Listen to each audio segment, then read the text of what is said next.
آپ کو کوئی بھی ہراساں نہیں کر رہا. اس وقت ہم ہراساں محسوس کر رہے ہیں. اس ماحول کے اندر، اس طوفان بدتمیزی کے اندر، اس طریقہ کار کے اندر کون خاتون ممبران پارلیمنٹ لاجز کے اندر رہ سکتی ہے؟ آپ بتائیے، کوئی فیملیز اس لاجز کے اندر رہ سکتی ہیں اس ماحول کے اندر؟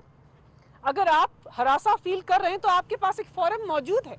آپ پاکستان کی اسلام آباد کی پولیس فورس کے پاس جائیے.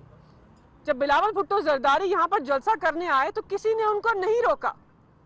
آپ کتنے سارے ورکرز کو لے کر آئے، آپ سے تعاون کیا گیا، آپ کو سیکیورٹی فراہم کی گئی، آپ کے اوپر دھاوا نہیں بولا گیا.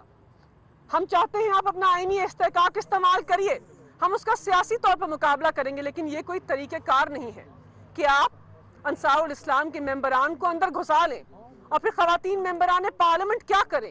ہم کہاں جائیں؟ ہم کس کے سامنے اپنی سنوائی کریں؟ مذمت بھی کرتے ہیں اسلام آباد پولیس کے آئی جی کو، کہتے ہیں کہ ہماری سیکیورٹی کو یقینی بنائیے کہ پارلیمنٹ لاجز کے اندر کوئی ایسا ممبر یا فرد نہ آئے جس کو یہاں ہونے کا استحقاق نہیں ہے، اجازت نہیں ہے، اور جو یہاں سے بلونگ نہیں کرتا ہے.